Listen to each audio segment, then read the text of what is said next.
demander à Dieu de te parler. De dire quelque chose d'important ce matin. Tu ajoutes quelque chose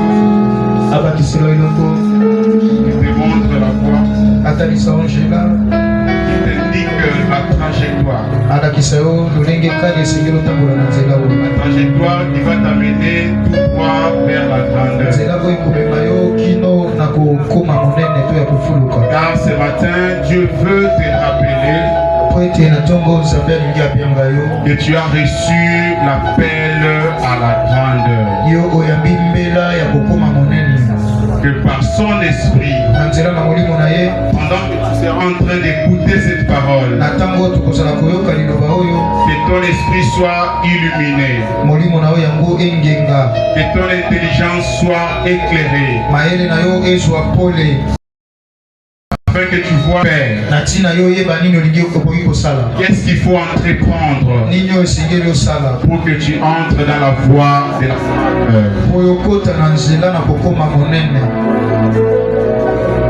merci Jésus. Est-ce qu'on peut acclamer la parole de Dieu? On va nous lire rapidement Genèse chapitre 12.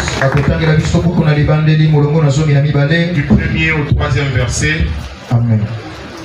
Genèse 12. Genèse chapitre 12, verset 1er. Du 1er au 3e verset. Genèse chapitre 12, du 1er au 3e verset. Nous lisons dans Jésus-Christ.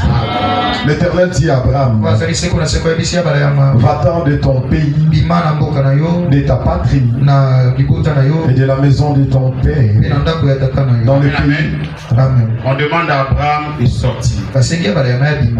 Vous pouvez continuer. De ta patrie, de la maison de ton père, dans le pays que je te montrerai. Je te demande de sortir pour aller quelque part. Là où Dieu va l'indiquer. On peut continuer. Je ferai de toi une grande nation.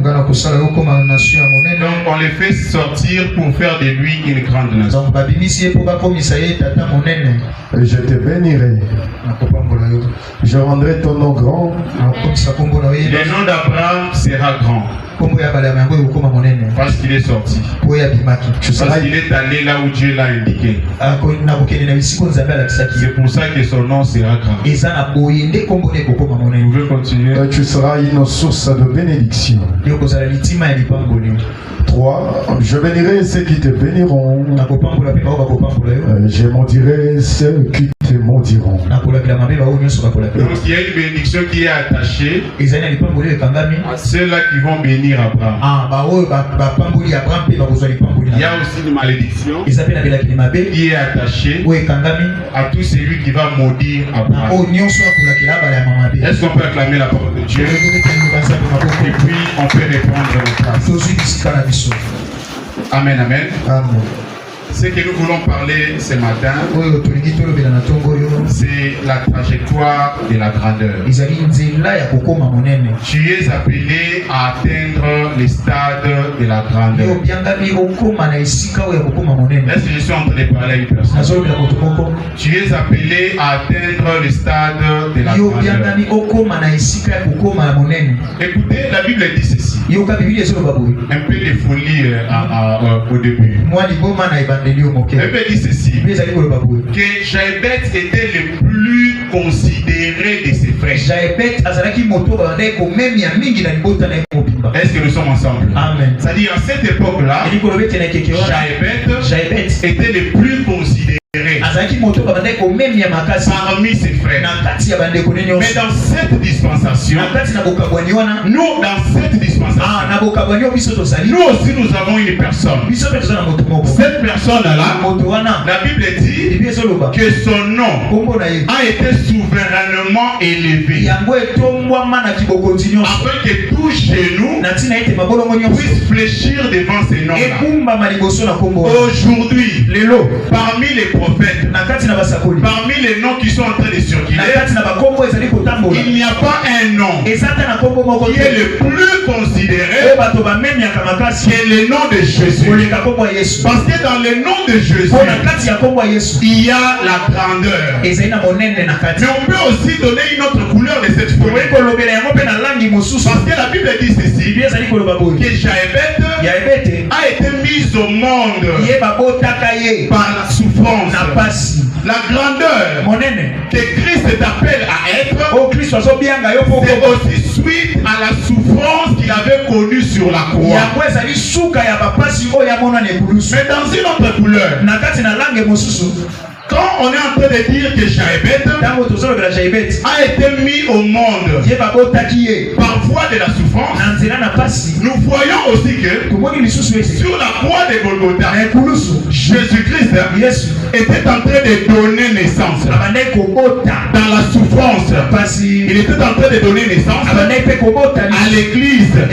Et aujourd'hui, dans cette dispensation, il n'y a pas un peuple qui est le plus considéré que l'église. Or, l'église dont il est question, c'est toi et moi. Est-ce qu'il y a quelqu'un qui croit à la grandeur? Est-ce qu'il y a quelqu'un qui croit être porteur de la grandeur? Parce que pour que tu sois grand, Jésus avait accepté de mourir. Jésus avait accepté de souffrir pour que tu deviennes grand. Cela revient à dire, tu ne peux pas te voir n'importe qui. Amen, amen. Amen. Tu as de la valeur aux yeux de Dieu. Parce que pour toi, Dieu avait quitté sa gloire. Il avait accepté de venir pour mourir pour toi. Et le fait que tu as Christ en toi, tu es appelé à être le plus considéré. Laisse que la grandeur soit ton partage. Amen, amen. Amen. Pourquoi tu es appelé à la grandeur? Parce que tu as reçu le salut. C'est ce que l'homme de Dieu Gédéon nous a prêché la semaine passée, mercredi. Il nous a parlé du produit du salut. Et il a représenté par les pains qui est le corps de Christ et le vin qui est le sang de Christ. Et quand on essaie de fusionner les deux, ça donne le salut. Et le salut nous donne le statut de la grandeur. Donc c'est lui qui a reçu le salut en Jésus-Christ. C'est un grand. Est-ce qu'il y a quelqu'un qui peut dire que je suis un homme grand? Est-ce que nous sommes ensemble? Amen. Est-ce qu'on peut acclamer une fois de plus la parole de Dieu? Mais la grandeur dont il est question a une dimension spirituelle. Elle a aussi une dimension physique. C'est la raison pour laquelle je vous avais dit la fois passée que l'âme de l'homme, c'est en réalité son état de pensée. C'est que la grandeur commence d'abord par notre état de pensée, par notre façon de voir les choses, par notre façon de réfléchir. C'est-à-dire le premier travail que Dieu fait consiste à créer d'abord une transformation. La transformation de notre façon de voir. Il y a d'abord un travail intérieur qui se pose, qui consiste d'abord à nous transformer. Et cette transformation-là fait en sorte que nous puissions quitter notre vie ancienne, mais que nous soyons connectés à un système de pensée lié au ciel. Voilà pourquoi à chaque fois que nous nous comportons, nous posons des actes, nous devons nous poser la question: est-ce que cette chose me conduit vers la voie de la grandeur? Est-ce que ce que je fais, ça va me conduire vers la grandeur? Quand au lieu d'aller à l'école,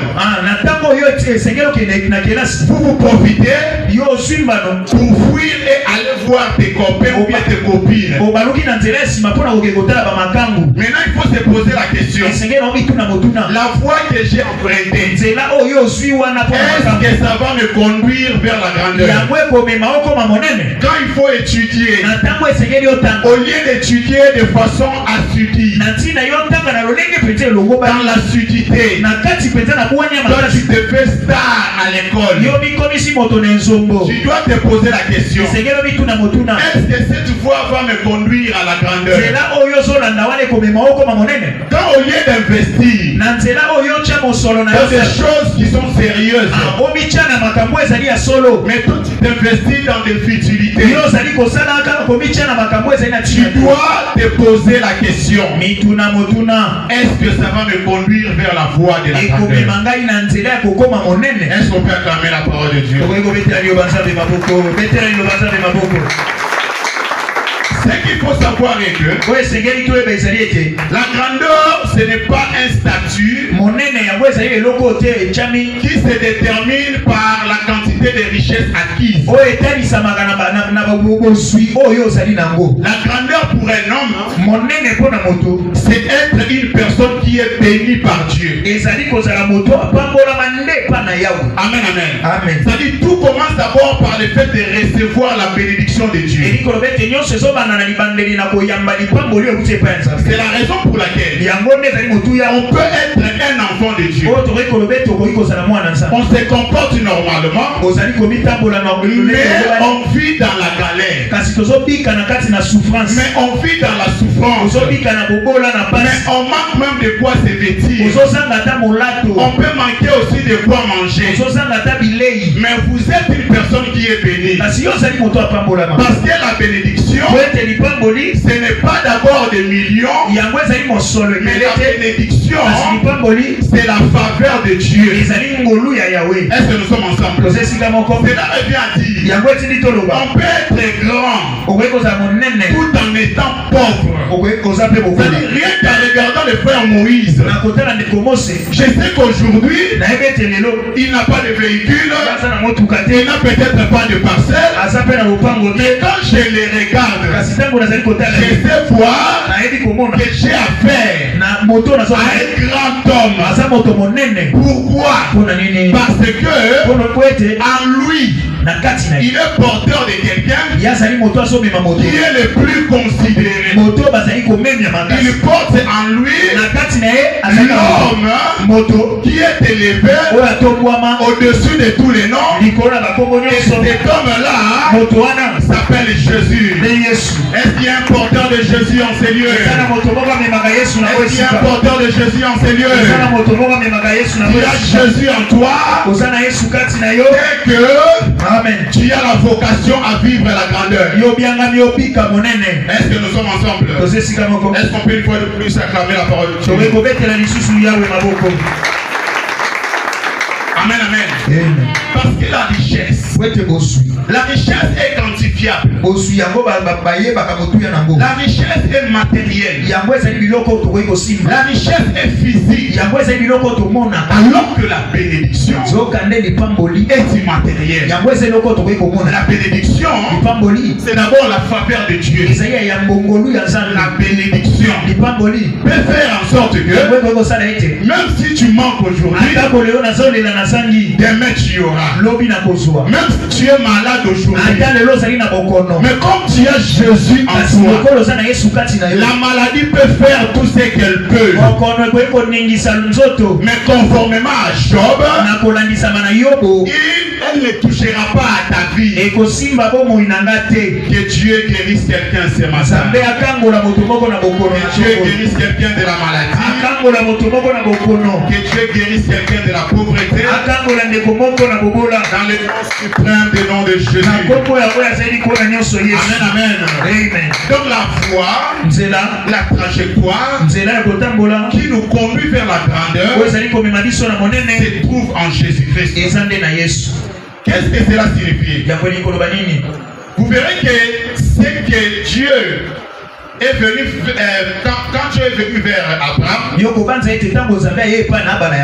il lui a présenté les projets de devenir grand. Est-ce que nous sommes ensemble? C'est-à-dire quand Dieu vient, il dit à Abraham, je veux te rendre grand. Est-ce que nous sommes ensemble? Amen. C'est que dans cette dispensation, si vous aspirez à la grandeur, il n'y a qu'une seule personne qui est capable de nous donner les statuts de la grandeur. Ce n'est que Jésus-Christ. Pourquoi Jésus-Christ? Parce que Jésus est très grand. Si Jésus est capable de faire d'Abraham un grand, c'est parce que Dieu est au départ un grand. Est-ce que nous sommes ensemble? Amen. Voilà pourquoi la Bible dit on ne donne que ce que l'on a. Est-ce que nous sommes ensemble? C'est-à-dire, comme Dieu est immense, comme Dieu a toutes choses, il n'y a aucune solution aux problèmes qui sont en train de te tourmenter, qui se trouveraient en dehors de Jésus-Christ. Il n'y a que Jésus. Amen, amen. Parce que le nom de Jésus a été souverainement élevé. Donc, quand Dieu veut rendre Abraham grand, parce qu'il est lui-même très grand, cela revient à dire que tout ce que Dieu est, il veut que nous aussi nous puissions l'être. Comme Dieu est grand, comme Dieu est immense, il veut que nous aussi nous puissions être grands. Tout ce que Dieu fait, tout ce que Dieu est capable de faire, les grands soucis de Dieu, la grande préoccupation de notre Dieu, que nous aussi nous puissions être en mesure de le faire. Remarquez ce que Dieu dit dans Genèse. Ici une phrase qui est très révélatrice. Dieu dit ceci: faisons l'homme à notre image et à notre ressemblance. C'est-à-dire Dieu veut que tu sois comme lui. Comme Dieu est grand, il veut que toi aussi tu sois grand. Est-ce que tu peux acclamer ce Dieu-là? Maintenant, la question que nous devons nous poser, toi et moi ce matin, est-ce que j'ai gardé l'image de Dieu? Est-ce que j'ai marché? Est-ce que j'ai gardé cette image de la grandeur? Ou bien je me suis façonné ma propre image? Est-ce que nous sommes ensemble? Parce que les soucis de Dieu est que toi tu sois comme lui. Quand Dieu dit que tu dois aimer ton prochain, est-ce que nous sommes ensemble? Est-ce que nous sommes ensemble? Quand Dieu dit que tu dois aimer ton prochain, parce que Dieu ne te demandera pas de faire ce que lui n'a pas fait ou ce que lui ne peut pas faire. Quand Dieu te demande d'aimer ton prochain, déjà pour Dieu, son premier prochain, c'est nous. Est-ce que nous sommes ensemble? Et Dieu nous aime. Est-ce que nous sommes ensemble? Ce n'est pas pour rien que Dieu te demande d'aimer ton prochain. Dieu te demande d'aimer ton prochain parce que Dieu a commencé d'abord par t'aimer. Dieu a un amour incommensurable sur toi. Les gens de ce monde peuvent te rejeter, mais cela ne peut pas diminuer l'amour de Dieu sur ta vie. Voilà pourquoi Dieu dit ceci. Ce n'est pas vous qui êtes venus me chercher, mais c'est moi qui vous ai cherché. La Bible dit, car Dieu a tant aimé le monde. C'est parce qu'il t'a aimé. C'est parce qu'il nous a aimés. Et il nous a donné Jésus-Christ. Et en Jésus, nous avons la vie éternelle. Et la vie éternelle, c'est le statut de la grandeur. Parce que ça s'applique sur la terre, mais également au ciel. Est-ce qu'on peut acclamer royalement ce Dieu-là? Donc nous devons comprendre que aujourd'hui tu es dans la souffrance. Aujourd'hui tu es dans des difficultés.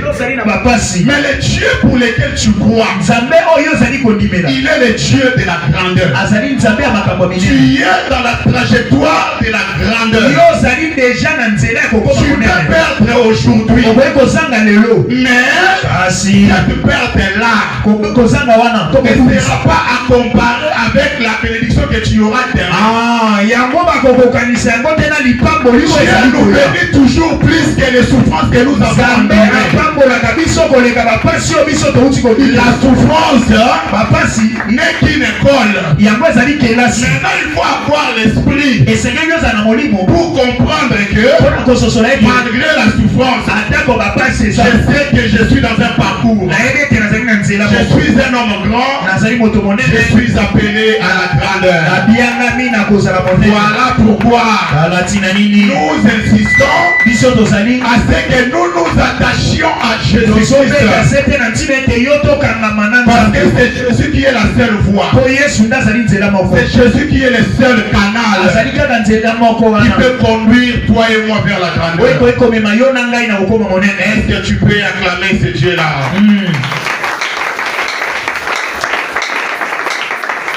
Alors pourquoi Jésus? Parce que Jésus, en Jésus s'accomplit beaucoup de choses. Dieu a attaché beaucoup de choses dans la personne de Jésus. Alors ici j'aimerais attirer notre attention. Amen, amen. Parce que nous voulons mettre une petite sauce de la folie dans ce que nous sommes en train de dire. Je sais que mon frère Moïse aime trop l'expression la folie. Est-ce qu'on peut acclamer la parole de Dieu? Quand Dieu s'adresse à Abraham, en réalité, il ne s'agissait pas vraiment d'Abraham. Parce que tout ce que Dieu dit sur Abraham s'accomplit en Jésus-Christ. Est-ce que nous sommes ensemble? Premièrement, le choix d'Abraham par Dieu avait pour finalité que par l'entremise d'Abraham que nous ayons Jésus-Christ. Est-ce que je suis en train de parler? Est-ce que je parle à une personne? Dieu voulait sauver l'humanité, mais il a préféré commencer par Abraham. Je peux vous avoir dit ici que c'est à partir de Genèse 12 que Dieu avait cessé d'être le Dieu de tout le monde. Dieu est devenu le Dieu d'une famille. Et Dieu d'Abraham, d'Isaac et de Jacob. Est-ce que nous sommes ensemble? C'est-à-dire dans Abraham, l'objectif de Dieu, c'était que à partir d'Abraham, que Jésus puisse sortir. Parce que la vraie personne qui peut nous conduire à la grandeur, ce n'est pas Abraham, mais c'est Jésus. Voilà pourquoi la Bible dit ça. Dans Matthieu chapitre 1er. Amen. Verset 1er. Amen. La Bible dit généalogie de Jésus-Christ. Fils de David. Fils d'Abraham. Est-ce que nous sommes ensemble? Donc Jésus est le descendant d'Abraham. Donc les débuts de l'œuvre salvatrice de la croix a commencé par Abraham. Mais l'objectif ce n'était pas Abraham. La finalité, c'était Jésus-Christ, notre Seigneur. Une autre lignée. Dans Ésaïe chapitre 51, Amen. du premier au deuxième verset, Amen. La Bible dit ceci. Le prophète est en train de s'adresser au peuple d'Israël. Il leur dit, portez votre regard vers les rochers qui vous a taillé. Est-ce que nous sommes ensemble? Maintenant dans le verset 2, le prophète dit que portez votre regard sur Abraham votre père. Donc les rochers qui nous a taillé là, c'est Abraham. Or dans cette dispensation, nous avons un rocher. Un rocher qui nous taille. Un rocher qui est au-dessus de tous les rochers. Un rocher qui nous façonne. Le rocher dont on appelle la pierre angulaire.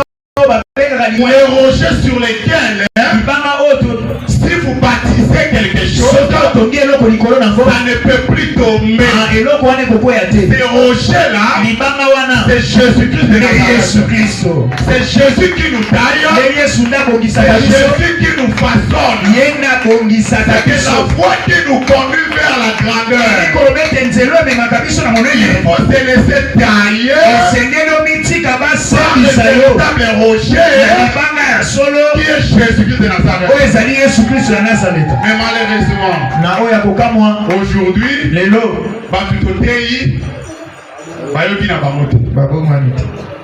est-ce que nous sommes ensemble?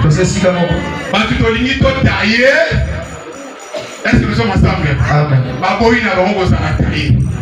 La Bible dit, tournez vos regards vers les rochers qui vous a taillé, les rochers qui vous a façonné, jamais qui vous conduit vers la grandeur. Il y a des marteaux, il y a des avertissements, c'est parsemé de plusieurs choses. Et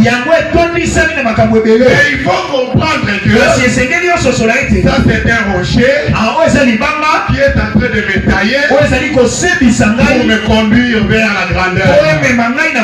Est-ce qu'on peut acclamer royalement la parole de Dieu?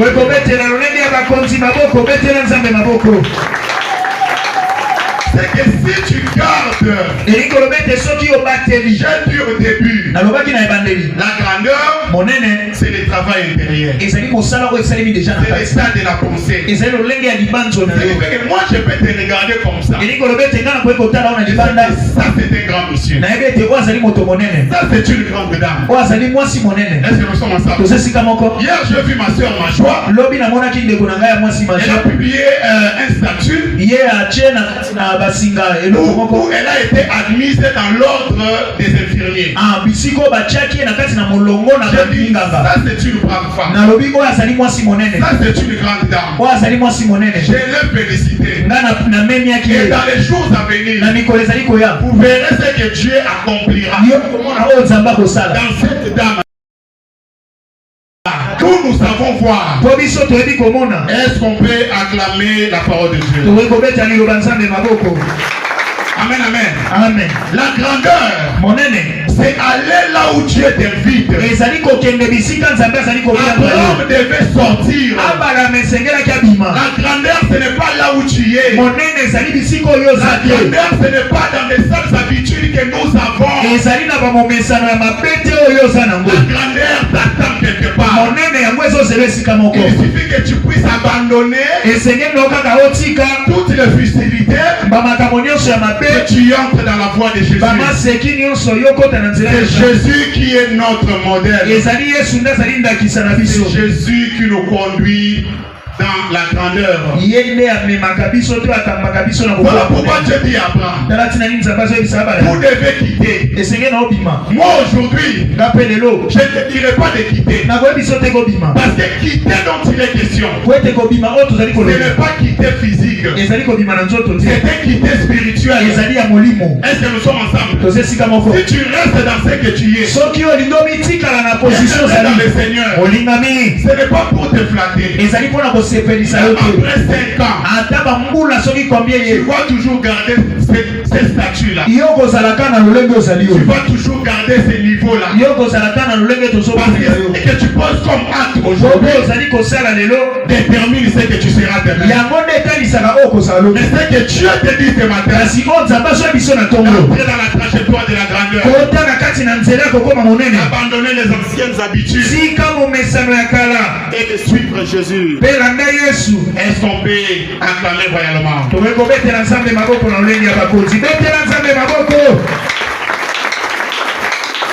Parce que quitter, on ne te demandera pas de quitter Jésus. Pour que son nom soit élevé au-dessus de tous les noms. Lui aussi devrait aussi faire les mouvements comme Abraham. Abraham a quitté sa patrie, la maison de son père, a quitté son pays. Notre Seigneur Jésus-Christ devait aussi accepter de quitter sa gloire, de laisser tout ce qu'il y avait comme bonne chose, d'accepter de venir sur la terre, d'être humilié, d'être insulté. Oui, c'était la voie. Parce que la Bible dit, lui s'était humilié en acceptant même la mort. La mort même de la croix. Voilà pourquoi son nom aussi a été souverainement élevé. Est-ce que nous sommes ensemble? Et son nom qui est élevé afin que nous accédions au pardon de nos péchés et accéder au statut de la grandeur. Dans les gestes d'Abraham, il y avait les gestes prophétiques que Jésus devrait poser pour que cela s'accomplisse dans notre vie. Est-ce qu'on peut acclamer royalement? Voilà pourquoi la Bible dit ceci. Romains chapitre 4, versets 11 à 12.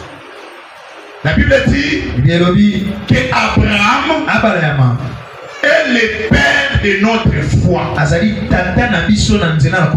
nous sommes ensemble? Amen. C'est-à-dire parce que c'est lui qui avait accepté de quitter pour accéder au statut de la grandeur.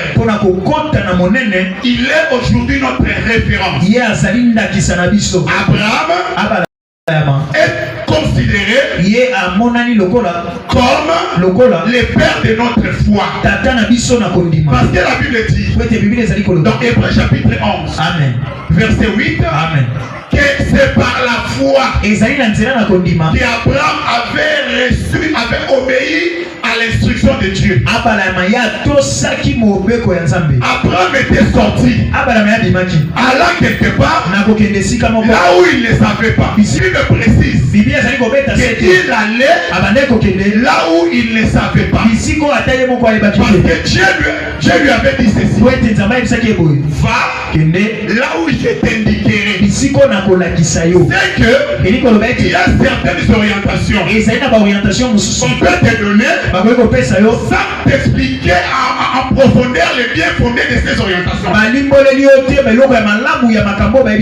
tout ce que vous devez faire, c'est d'agir dans la foi, c'est de couper la parole de Dieu, c'est de comprendre que c'est Dieu qui a parlé. Comme c'est Dieu a parlé, la parole de Dieu s'exécute. Est-ce qu'on peut acclamer royalement c'est Dieu? Donc, si partant de ce qu'Abraham a fait, cela a fait en sorte que Abraham soit le père de notre foi. Mais comment Abraham peut être le père de notre foi? Alors que nous avons Jésus-Christ. Voilà pourquoi la Bible dit. La Bible dit ainsi. Romains chapitre 10 verset 17. Amen. Ainsi, la foi vient de ce qu'on entend. Et ce qu'on entend vient de la parole de Christ. Donc, la source de la foi, c'est la parole. Est-ce que je suis en train de m'adresser à une personne? Est-ce que je parle à quelqu'un? Donc, celle qui a mis au monde la foi, c'est la parole.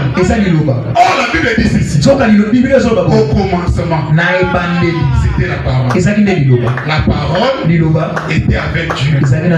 Et la parole était Dieu. Et cette parole-là a été faite chair. Elle a vécu avec nous. Or, c'est lui qui avait pris le corps, qui est descendu sur la terre et qui a vécu avec nous. C'est Jésus-Christ de Nazareth.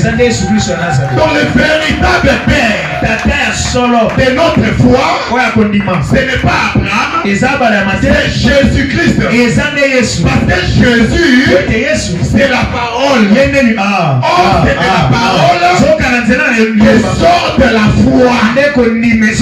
C'est que la foi de la grandeur n'est dans aucune autre personne. Jésus-Christ de Nazareth.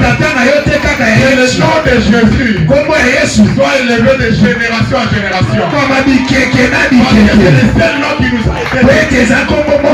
C'est le nom qui nous bénit. Le nom qui fait que ceux qui n'enfantent pas enfantent. Le Dieu qui fait que ceux qui sont malades guérissent. Le Dieu qui fait que ceux qui ont besoin de diplômes puissent l'obtenir. Le Dieu qui fait que ceux qui n'ont pas d'argent puissent l'avoir.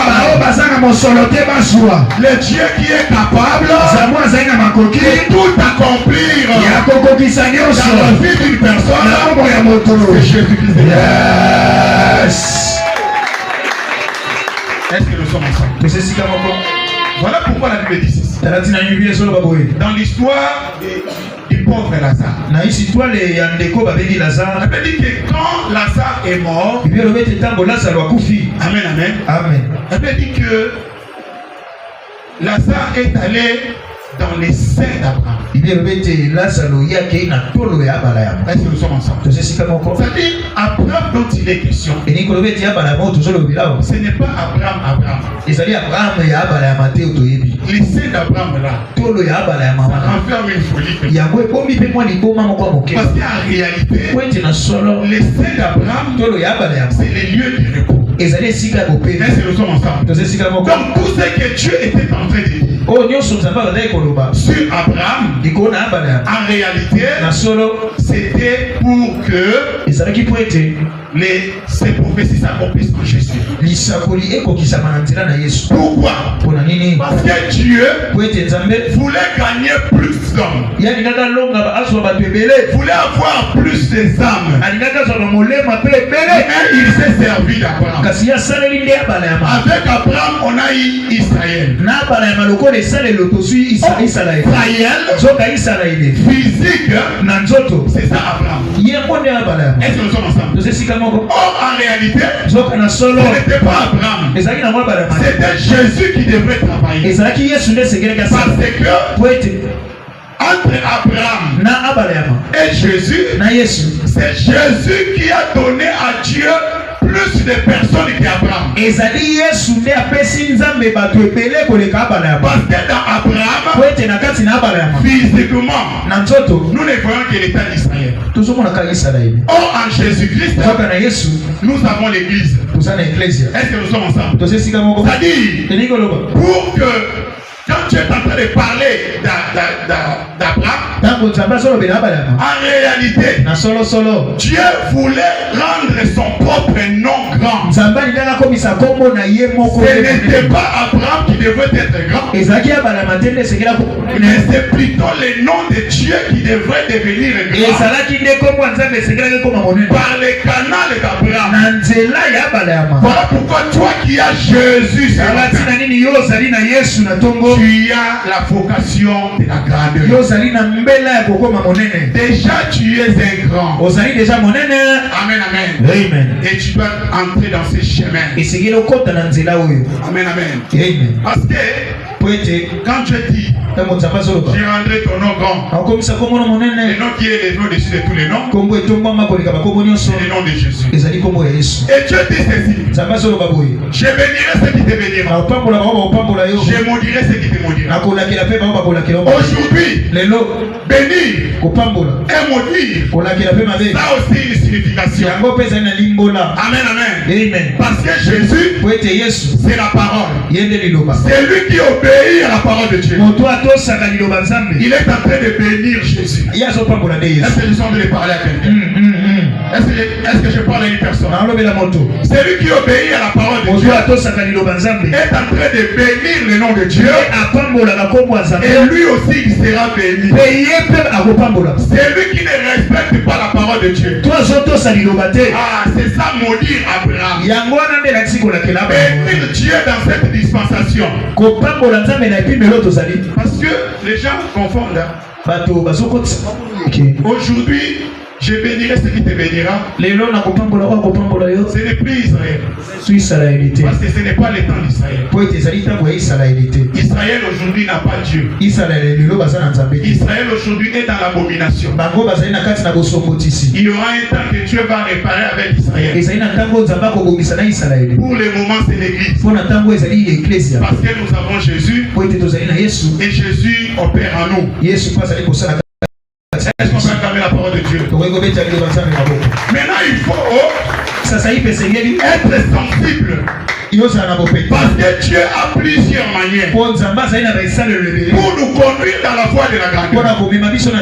Imaginez une chose. Dieu parle à Abraham. Il a parlé à Abraham. Abraham est sorti. Mais en sortant, il est sorti avec Lot. Mais si Lot avait l'esprit de Dieu en lui, il allait comprendre que c'est lui à qui je me suis attaché. Il est appelé à la grandeur. Il a l'onction de la grandeur. Malgré ce que je suis en train de voir, il a l'onction de la grandeur. Mais l'autre n'était pas sensible. L'autre n'avait pas compris. L'autre s'est détaché d'Abraham. Mais ce qui est quand même bien, c'est d'avoir aussi des connexions avec des personnes qui ont la vocation de la grandeur. Ce qui va faire que au moment des difficultés, au moment des souffrances, Abraham, par les truchements d'Abraham, il y aura toute une délégation qui va aller pour dépêcher l'autre. C'est là où il était. Peut-être la parole de ce matin pour te sortir de là où tu es. Parce que la voie de la grandeur, il y a de ceux-là à qui on peut les amener tranquillement. Et puis il y a ceux-là à qui il faut les conduire brutalement. Est-ce que nous sommes ensemble? Mais c'est question maintenant de comprendre. Si au lieu de comprendre, Et ici c'est Dieu qui est venu pour me sortir de Sodome et Gomorrhe. Il agit comme la femme de l'autre. Au lieu d'avancer dans la trajectoire de la grandeur, tu penses aux choses anciennes, tu retournes à des histoires que tu avais déjà vomises, tu vas te transformer en une statue de sel. Est-ce que nous sommes ensemble? Est-ce qu'on peut acclamer vraiment porter Dieu?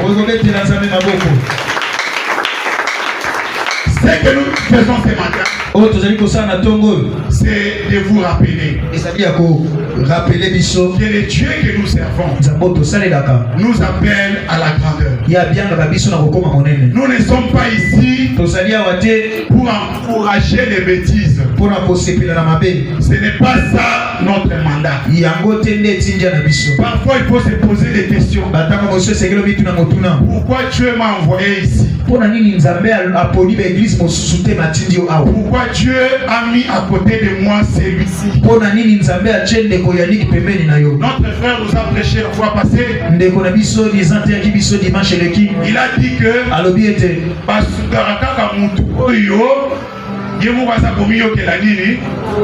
est-ce que nous sommes ensemble? Ce que nous faisons, ce n'est qu'un appel. C'est comme Jean-Baptiste qui est en train de crier dans les déserts. Amen, amen. Amen. Répondez-vous. Préparez votre chemin. Moi je veux seulement te dire, comme tu as Jésus en toi, tu es appelé à vivre la grandeur. Mais pour vivre la grandeur, tu dois te laisser tailler. Tu dois te laisser façonner. Tu dois collaborer. Aujourd'hui nous sommes en train de parler, non, de l'histoire de cette femme qui a été agressée par un docteur. Les gens ont condamné le docteur. Mais quand les gens ont suivi les récits, aujourd'hui l'opinion publique est divisée. Il y a ceux-là qui commencent à soutenir les docteurs et ceux-là qui continuent à les haïr. C'est à peu près ce qui se passe aujourd'hui dans l'église. Aujourd'hui, quelqu'un peut se méconduire. Alors quand on les réprimande, les gens ne s'attardent pas sur ce que la personne a fait. Les gens s'attardent plus sur la réprimande. C'est là où les gens s'assoient plus. Et ils prennent plus de temps.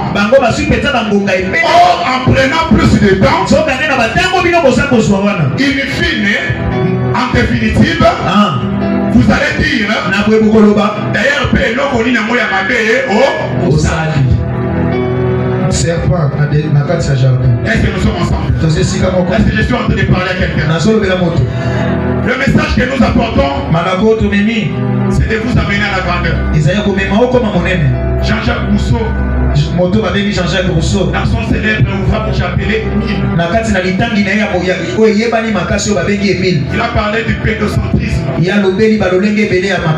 a dit que l'enfant doit rester au centre de l'activité pédagogique. Mais même si l'enfant est au centre de l'activité pédagogique, l'enfant doit coopérer. Parce que nous l'aidons à accéder à la grandeur. Mais si l'enfant n'arrive pas à collaborer, comme on dit que la femme là ne voulait pas collaborer, alors ça nous rendra la tâche difficile. Tout ce que nous faisons, c'est que les serviteurs de Dieu font, c'est de vous conduire à la grandeur. C'est pour votre bénéfice.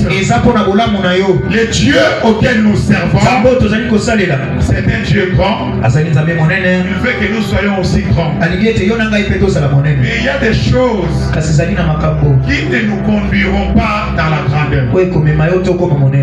Quittons les sols, prenons de la hauteur, et que Dieu nous bénisse richement.